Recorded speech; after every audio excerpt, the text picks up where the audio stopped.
I want to welcome everyone to Truehart Makes Media on WIMG 1300 AM. Trenton Talks radio broadcast sponsored by WIMG 1300 AM weekly on Tuesdays at 7 p.m. Also on the professional Facebook profile page on Thursday at 7 p.m. We're so excited tonight. My name is Ambassador Gerald Truehart II. I have our son, my wife Gwen Truehart, is co-hosting tonight. Have our son Gerald Truehart III of Pro Home Buyers on the broadcast tonight. We're excited to have him. He's been investing and working money, time, and resources in his real estate business. We're here to share with the community about real estate and about his venture and about the experiences that he has had in real estate, in life, and what brought him to this point in his life in terms of starting and continuing to build his real estate empire here in New Jersey and actually across the country, working with people and citizens and community members, not only here in the capital city of Trenton, New Jersey, but in Newark and Camden and other areas um, of our great state and also around the country. So I want to welcome Gerald L. Truehart III here of Pro Home Buyers tonight. My wife, Gwen Truehart, here co-hosting with me tonight. So happy to have you here tonight, honey, to co-host with our son, and as he does great work in real estate. So, man, I just really want to kick off, man, and just kind of ask you a question about the family aspect of the business and kind of what kind of triggered you in terms of you taught for many years prior to going into real estate. You were a counselor for many years. You were in education for about 4 or 5 years before you ventured into your own business, developing your own business and leaving the 9 to 5 and really becoming an entrepreneur and taking the risk. We've had many conversations about taking that risk, and I believe it was a good one. I continue to believe so. But what some of the things that drove you to, in your heart and in your mind and your spirit, to become a real estate professional at that time? Got it. Well, definitely thanks for having me. Very, very fortunate, and it's a good opportunity to be here talking with you about this, to discuss these matters and just talking about real estate. And as you know, it's something that's very important, especially in our communities, that we do that. So thanks for having me first and foremost.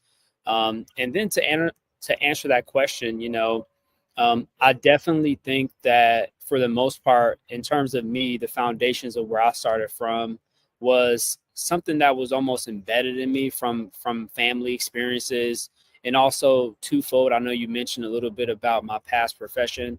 I was an educator for about 7 years. So I did teach in Brooklyn, New York for 2.5 years. And then I taught in Camden for 4 in multiple capacities, whether it was a teacher or whether it was a guidance counselor from grades 8 to 12. So I was in a wide range of experiences of, teenagers, emotions, all that type of stuff, navigating that.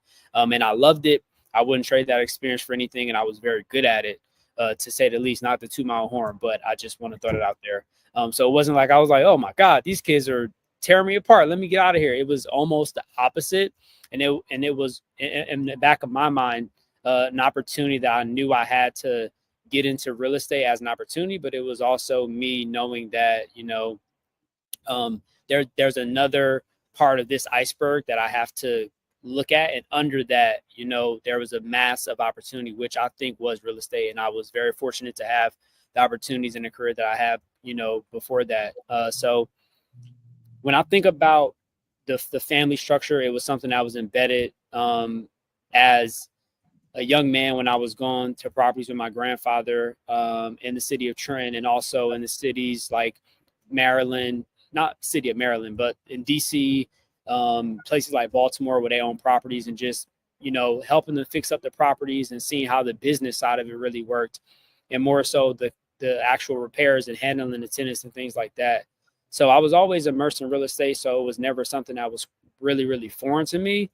So I'm very grateful and thankful to God for that I was blessed with a family that could show me those things at a young age. And, when I was a kid, to be able to now fast forward, know how real estate works and not be as foreign to it, so that I'm not as scared and I'm more prepared to get into it and to take those risks, as if I was somebody that might not be having a background or an opportunity that was like that. So it was definitely something that was from family oriented growing up.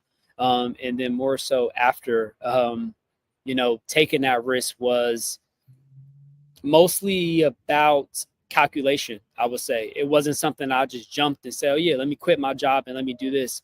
I actually had my company while I had my job. So I started my company in 2018 and I officially incorporated my company and got my LLC registered with the state in 2019. And then I exited my job in 2022. So I've been doing this for about 2 years full time now. And since 2019, I fully incorporated my company, found some success, and I planned when I would be able to exit my job. So it wasn't something I did. It was something I worked towards, so that when I did quit my job and I took that ultimate risk, it was something that I felt comfortable with no matter the ups and downs, and it being able to take that risk and, feel comfortable with it. That's excellent, man. That's excellent, man. You take it going to it strong too, because your grandfather, heavy in real estate, your aunt Sonia Truehart McKinney, heavily in real estate. Baltimore was in Maryland area was a heavy part of the work that she was doing in terms of real estate, and you take it at heart. You chip off the block, man, and entrepreneurship as well. I mean, I started a tax company back. You remember you was running around Mr. Palmer's office and during the tax season, and you were there. I'm not sure if you remember, but I had the entrepreneur bug for a little bit too. But you had a lot more stronger than I ever did, and I'm so proud of you to launch into the deep and take the risk. As I said to you when you first got started, you had asked, said, "Gee, Dad, should I do this?" I said, "This is the perfect time for you to start your business." And here are some factors, right? Not married, no children, no real heavy debt, no real heavy responsibility in terms of family. Because once you have a family, it's a whole nother level of responsibility. Right. So, and at your age, it's a win-win for you. I'm so proud you got Right. started in your real estate business, and I'm encouraging you to continue in your real estate business. But now that we kind of got a little bit of background and why you got started and your passion for real estate, man, you've been educating people on Instagram and Facebook, primarily on Instagram with your post. I mean, you have one post that says five free lists available at your local courthouse. Another one says 4 easy steps to close more deals. And every time you post, you get more and more people chiming in and liking and engaging with you around your post, because it's so educational and so engaging and so informative for people to learn. What's driving you to teach? I mean, I know you're a teacher at heart as well, but what's driving you to teach about your business and give all this free information? Right. So I would say that's a big question. I could go on and on about that one. Man. So for me, again, it goes back to a little bit of family. My grandmother was a teacher, principal, all those things. So I guess, you do have genetics that you can't run from. So I do love teaching and love encouraging people and love teaching new things. And then, of course, my mom owned a daycare for like 10 plus years and taught kids and, saw them grow up and go to private school after she was done with, coaching them when they were young and teaching them and everything like that. So I've been around that my entire life, and it's something I've enjoyed. And I also feel for us in our community is something that we have to do for each other is uplift each other. And there should be no aspect of almost being a gatekeeper to knowledge that empowers other people to go out and do the exact same things that I'm doing, but also empowers them to then provide for their families and then add to their wealth, or to be able to pass properties down to, relatives that they know, similar to other people that I'm aware of that have done that same exact thing. So, it's very important to share knowledge. And when you're sharing that knowledge, not be at a place where you're afraid to give knowledge to other people because you feel like it'll take away from whatever it is that you're doing. And I firmly believe that if you're a giver, you give, ultimately it's going to come back to you. And it's not about it coming back to you as the primary reason why you want to give so much, but you want to give so much because that's what God tells us to do. And that's what he encourages us to do. And so if we honor him, everything comes back. And just, keeping that in your heart is something that will even take you further, because you want to give more. And the more you learn, the more you'll give. So while you give and the more you learn, they go hand in hand. So I'm on a quest to never stop learning. And the more I learn, the more I'll give. And it encourages me and pushes me to try to learn as much as possible and to keep learning so I can keep giving information. So one hand is watching the other there. And it's almost something that you can be grateful for. And it's something that I very much encourage other people to do, is to give information, give knowledge, and just be able to help as many people as you can, so that when, their time comes, they can say, oh yeah, this guy helped me out, and they can be able to give to other people because they remember how good it felt when you helped them, and they can have that same feeling. So I think it's a twofold thing, and that's definitely something that everybody should be encouraged to do, which is share their knowledge and share how they're successful and share how they became a success. I mean, you had a great opportunity also to teach at the Association of Black Real Estate Professionals. You were in a panel discussion, Black Men Buy Real Estate, moderated by Corey Fowler. Panelists like Scott Rice, Hussein Peavy, I mean, yourself, key guys in the real estate industry and on panel discussion. That experience that you had, just sharing your knowledge in that panel discussion, it's a great opportunity for you. What do you take from that to bring to your real estate business?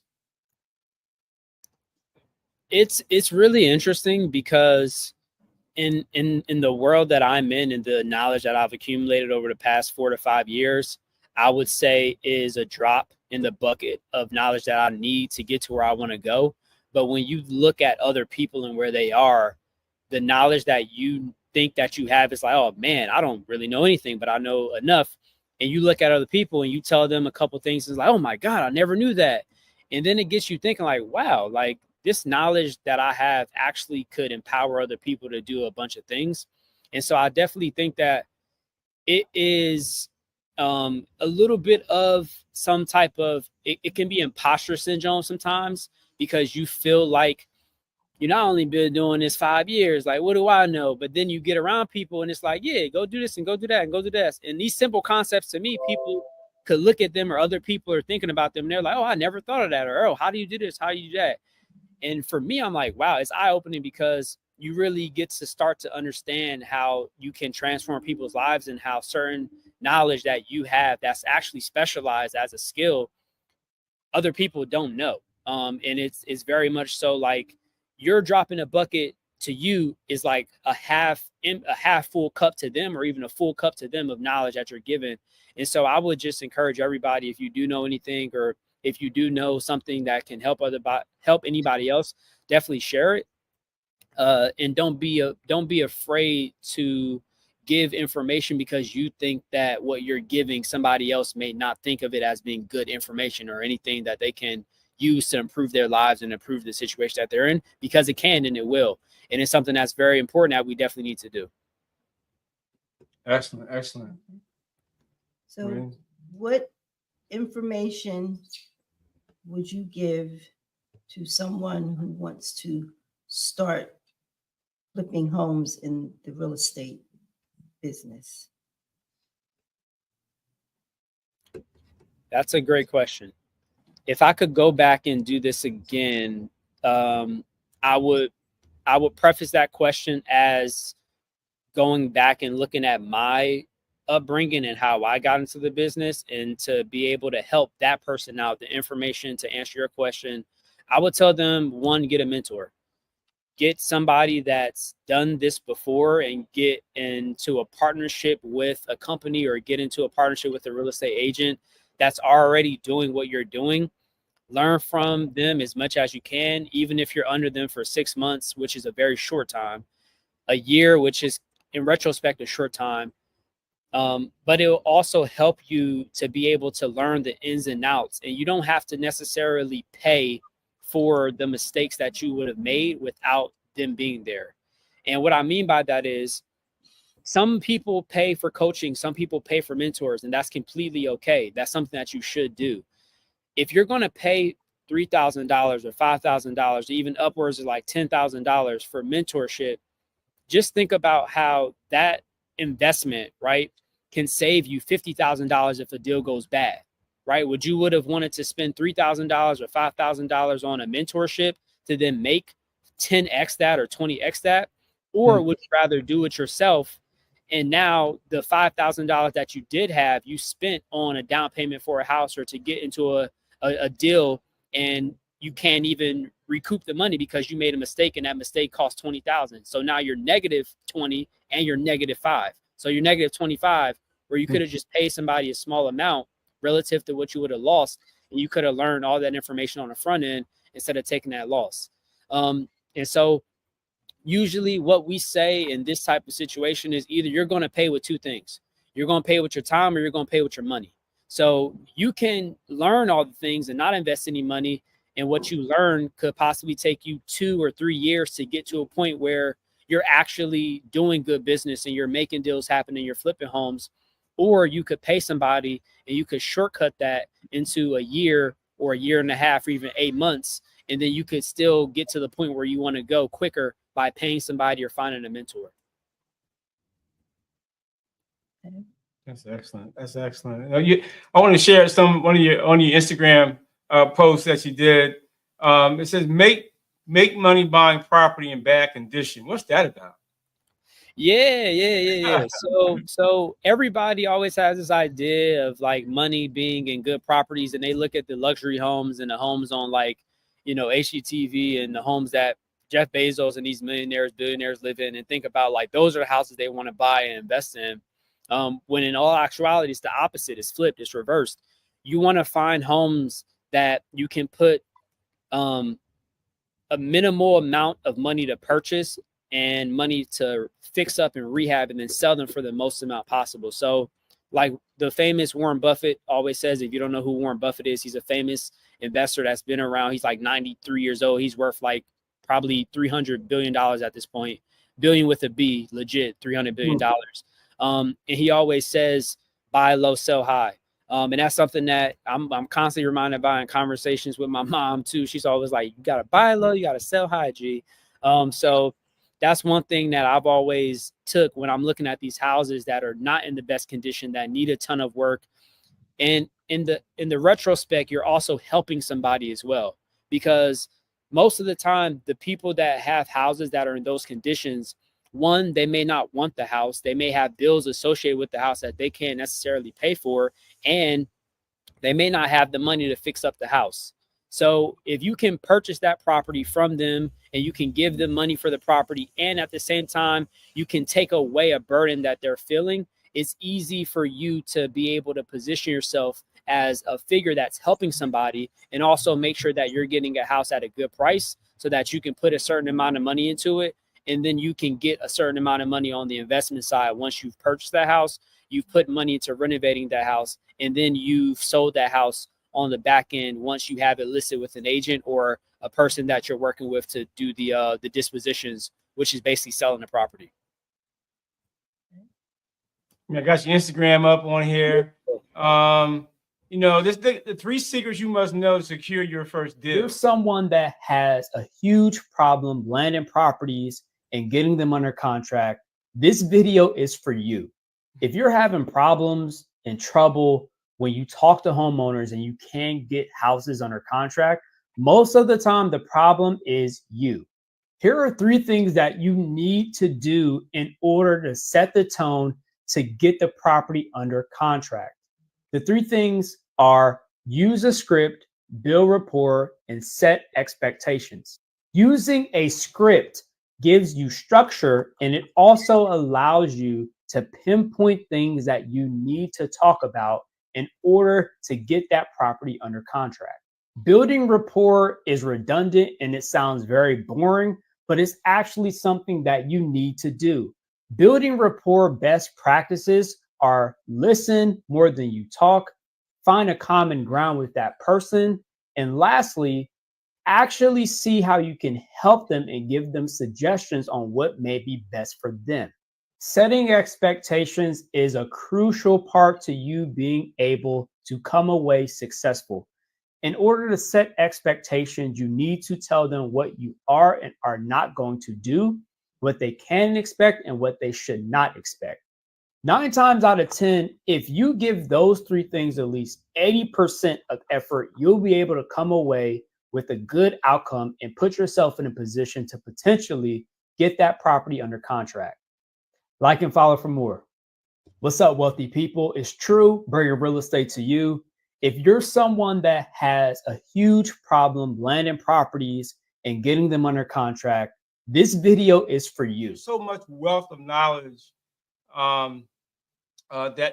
you have in these videos, these Instagram videos. I encourage folks, man, to go to your Instagram page, Gerald Truehart III, and really begin to soak in the knowledge and soak in that information that you're kicking out and sharing with folks.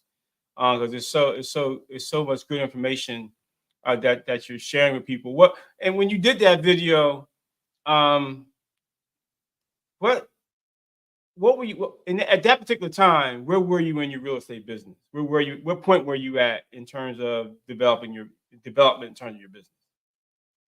Well, I had already. If you can recall, I know you do a lot. I know you do a lot of reels and shorts and stuff. So and stories. Yeah, that video was like a year ago. So okay. I think it was a year ago. Almost. Oh no.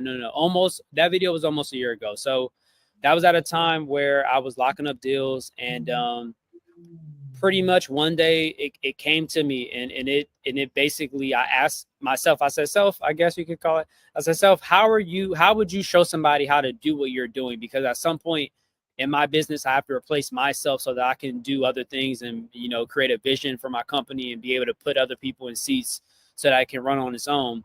And I thought to myself, okay, what would be the 3 things that I would then coach somebody on how to do, right? So if I could coach somebody on how to lock in contracts with people that are interested in selling their property, what would be the top 3 things that I would tell them, and the top 3 things that I would coach them on?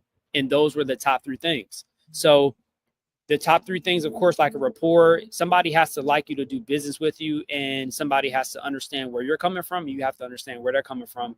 Finding that common ground. Using a script, it's almost like having a playbook, right? If you go into a game without a playbook, you're probably going to lose that game against a good team, right? And then the other thing would be, I forget what the other thing was I had in there, was set expectations, right? If you don't set the correct expectations, most of the time there's room for misinterpretation, and somebody could come away from the conversation or from that deal feeling like they got taken advantage of, or you were not treating them the best way possible. So if you go into that situation telling them, listen, we're going to do A, B, and C. And if A, B, and C don't work, we're going to do D, E, and F. And if D, E, and F don't work, we're going to do 1, 2, 3. And they know all those things up front. It's very easy for you to maneuver in that deal once you have that contract signed and you're working with that homeowner, than it would be if you didn't tell them those things. And now, once you have them under contract and you're buying one of the most important things that they've ever purchased in their life, you're telling them something completely different than what you're telling them when you were first talking to them to get them to want to do business with you. So those things are really important. It's almost like a sales process, I guess you can call it. It is a sales process that everybody should have, and everybody should know if they're in this business and they're going from talking from them to the seller, or they have people that are working for them talking to homeowners. It's very important to have those things locked down in their sales process. And if you don't, it's going to be very hard for you to get properties under contract with homeowners and to actually close deals. Yes, I'm going to go to another one. Let's get to another one. So you talk about this. Reasons why you should be a real estate investor. Okay. Let me give you 4 reasons why you should invest in real estate in under 30 seconds. Appreciation. Usually real estate tends to go up in value over time, and with that, so will your net worth. Tax deductions. Most of the time, you can write off your expenses from properties, you can get deductions for certain things, and also use cost segregation to lower the taxes that you're going to pay as an investor or on your W-2. Passive income. This can be done with a short-term rental like an Airbnb, or a buy and hold that's used where you're getting monthly rental income every single month. That definitely adds to your W-2 income or your income as an investor. Leverage. Most of the times, financial institutions, or some of them, will allow you to leverage your real estate in order to collateralize it to take out loans, which can then be used to invest in other business ventures. Let me give you 4 reasons why you should invest in real estate in under 30 seconds. Appreciation. Usually real estate Say that one more time. value over time, and with that, so will your net worth. Tax deductions. Most of the time, you can write off your expenses from properties, you can get deductions for certain things, and also use cost segregation to lower the taxes that you're going to pay as an investor or on your W-2. Passive income. This can be done with a short-term rental like an Airbnb or a buy and hold that you use where you're getting monthly rental income every single month. That definitely adds to your W-2 income or your income as an investor. Leverage. Most of the times, financial institutions, or some of them, will allow you to leverage your real estate in order to collateralize it to take out loans, which can then be used to invest in other business ventures. Let me give you 4 reasons why you should invest in real estate in under 30 seconds. Appreciate. All right, so man. I mean, we're kicking it. Yeah, it's nice. that's Go ahead. that information that that's the drop in the bucket information that's very simple to me or other real estate investors and people that have been doing this. But it very, looking at that video in hindsight right now, some of those concepts can literally go like right over somebody's head. Oh, okay. So to be honest, I probably, looking back in hindsight, I could have done a 4 video series for each one of those topics and explain like 3 videos what those concepts actually were. But to me, to be in it and to know it, it's like, yeah, like just collateralize with a bank. You'll get a loan. You'll be good. And it's like somebody's right. Like, what are you talking about? Like, what's collateralizing assets? Like, I don't know what that is. Right. So that's the information I'm talking about where other people need to know. And to me, it could be like, well, it's just a drop in the bucket. But no, that's filling somebody's cup, right? Like if somebody had inherited their house that's worth $300,000 and they didn't know that they could go to a bank and say, hey, I owe an asset free and clear $300,000. Can I borrow 20% of that home's value and collateralize that mortgage against the house? Any bank in their right mind, if that borrower has a good credit score, a good payment history, and a W-2, would be like literally fighting to give that person a loan, right? Like at whatever interest rate. So, I mean, I don't know about anybody else, but I mean, 20% of 300,000, that's what, that's $60,000. Anybody, somebody can use 60,000 right now. I know that in this economy, somebody can use 60,000. So if they could go get a loan for 60,000 and then use that money, of course, not to go on vacation. Don't go to the Bahamas and spend all the money and then come back and not have anything to show for it. But use that money to then go buy a property, right? And then when you buy that property, the profits that you get from buying that property, fixing up and selling it, you repay the bank with that 60, and then you're using the profit that you get once you repay the bank, what's left over, to then go buy another property. So now you're debt free again. And so a lot of people can't, fathom those types of concepts, but the rich, the wealthy have been doing this all the time. And I know that people in our communities might not have that type of knowledge. And it's very important that we do, so that we can share parts of the wealth that the other communities have and be a part of the conversations when certain rules are changed or rules are made. And we want to be in the game and be able to win the game as well. One of the other things I think is important to note that people's risk tolerance, conservative versus a risk. And that sounds good that if I Scared money don't make no money. I know, right? Scared money don't make no money. You gotta be able to take a risk. You do. And I'll tell you this, I had my first lender, right? So my first lender, I was the first loan I ever took out. I didn't even take out by the bank. It was a private lender, somebody that I went to and said, hey, I have a deal. Would you be willing to lend me money for that deal? Right. I actually went to two people. So one person, I knew both of them. One of them was a real estate investor that knew about real estate, had lent money before, has properties, has a portfolio.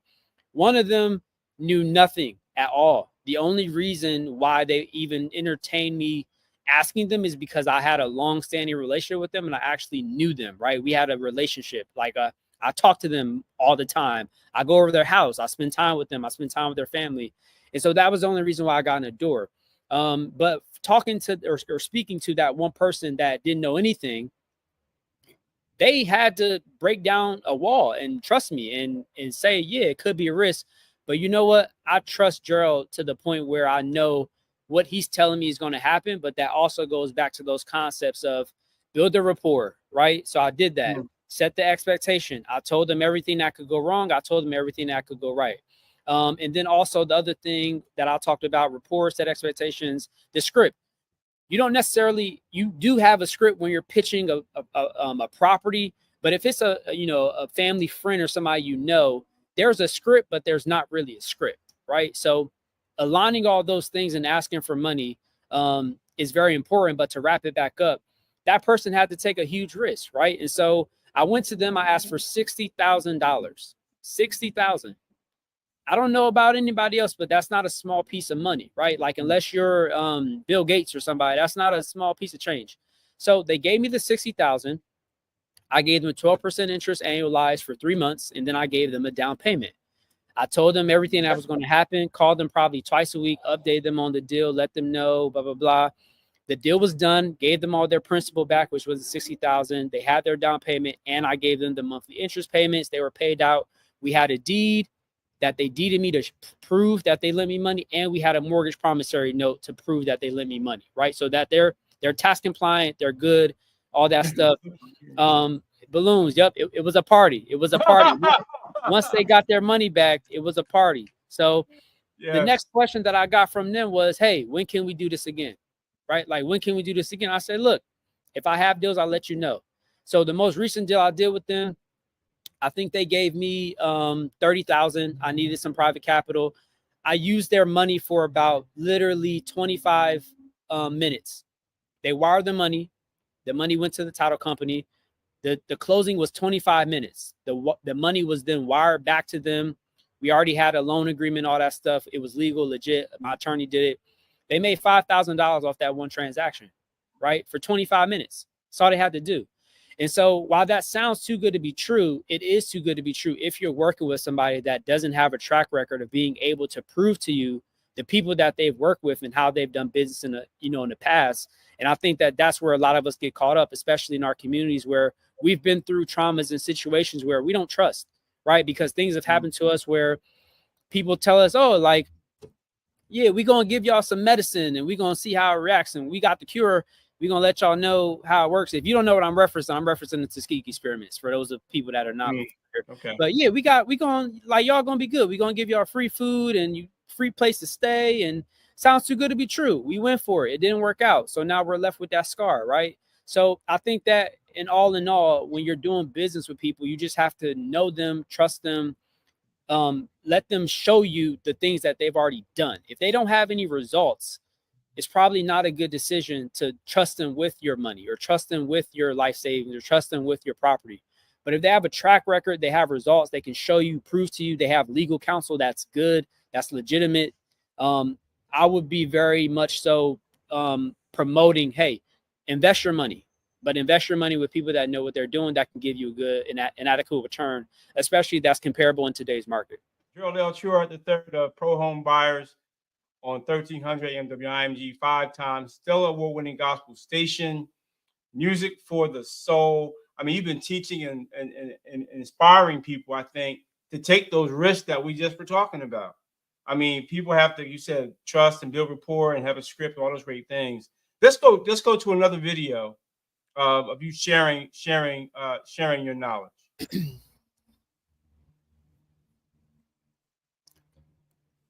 I like that one. Let's see what that one's about. What's this one? Let's see what this is. Surprise me.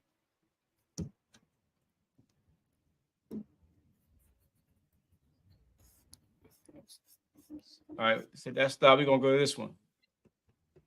And begin your journey in real estate, I would recommend a real estate strategy called wholesaling. Here's why. You don't need a license, and most states don't regulate this strategy. So you can make somewhere between $5,000 to $10,000 a month if you do it the right way. To utilize this strategy, you don't actually need to use your own credit, and you don't need to actually have the money to purchase the property. Sounds too good to be true, but let me explain. What you're doing is simply getting that property under contract and then allowing another buyer or investor to purchase that contract from you. For example, if I have a property under contract for $100,000 and I find a buyer or an investor to then buy the rights to purchase that contract from me for $120,000, I just made $20,000 because of the spread. Usually these properties are distressed and the owner is motivated to relinquish the rights to own that particular property. Most of the time, these transactions can take 30 days or less, sometimes longer, depends on the circumstance, but usually everybody walks away satisfied with the end result. If this is something that seems to interest you, type earn in the comments below to get a step-by-step guide on how to get started. Like and follow for more. What's up, wealthy people? Wow, It's man, True, I like that. G, that was really creative, Got you. informative, and really shared some knowledge. Yeah, I hope that music was clean in the background. I don't know if I got the explicit version of that. Oh well, yeah, we don't have any rights. Music. You don't have no rights to that music. No, I don't. That's a song that my fraternity strolls to, so that's why I put it there. But okay. I'm out for everybody from Morehouse. Long live AP. Alpha Row from Morehouse. So that's why I put that song. But talking about that video, I guess you want to get into that. Wholesaling is something that I did when I first started real estate investing. Still do it sometimes today, and it was just a barrier to entry type of thing, right? So what I would suggest for people that are just getting into real estate, most people get their real estate license. Some people prefer wholesaling. They're essentially, the payout is totally different, but the only thing that's the opposite for getting your real estate license and then being able to wholesale a property is that you don't need a license to wholesale. And so for people that are they're 18 years old or 19, 20, that don't have money to spend on school, or they don't necessarily want to be able to spend time in school, you spend time learning how to wholesale, which also credits you the amount of time that it takes to learn the skills of sourcing deals, finding deals, talking to sellers, doing all those things, and you're actually selling that property to an investor. So the best thing that I can say from this is how you can learn the actual real estate industry, providing value to other people that can show you what they're doing. So the very first property that I had, I was able to help a seller or a homeowner. Their house had burnt down. They had no money to fix the house. The house sat there for 2 years. I met a real estate agent who I'm still close with to this day, that was able to connect me with the seller because it was a relative of theirs. I met with him at the house. I got the property under contract for a certain amount. I then sold that property, the rights to that property, to an investor. And then as I sold that property to the investor, I was able to be with that investor as he did the rehab on the property. So not only did I learn how to rehab properties, but I also made money selling him the property just like a real estate agent would. Okay. So it's a very good way. It's a very entry-level way to get into the business. It's also a good way to meet other investors and to learn from other investors. And it's also a good way to have some transactional income and some transactional, I guess you could say, money that comes in from your business, because flipping a house takes time. It's going to at least take you minimum 3 months to 6 months to flip a house, right? So if you're somebody that wants a quicker transaction, like I was saying in the video, 30 days or less, sometimes more, sometimes getting $5,000 or $7,000 in 30 days is better than getting $20,000 over a 3 to 4 month period, right? Because if you compound that $7,000 or $4,000 over 4 months or 3 months, it's way more than it would be if you got it $20,000 and you're spending money every single month on this flip that you have. So you're not seeing any income for those months, but you're spending money. So you have an outflow that may be negative depending on where your situation is on the buy. And then if you're wholesaling, you have minimal amount of money that you're putting into the deal, but the outcome is also you're getting higher returns in a shorter amount of time period than you would if you were full on flipping a house from top to bottom. Wow, that's excellent, Gerald. Hey, you've been listening to Truehart Makes Media on WIMG 1300 AM, 5 times stellar winning gospel station, music for the soul. We want to thank our son, amen, Gerald L. Truehart III of Pro Home Buyers, for being here this evening to share this knowledge with us. Catch him on Instagram at Gerald Truehart. He's sharing, dropping those seeds, dropping them nuggets, dropping that gold. Listen, you got to listen, work with him, connect with him, and learn and earn.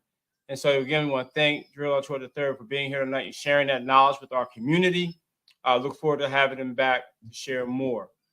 So we thank you for listening, and everyone have a great night. Thanks for having me. It's my pleasure.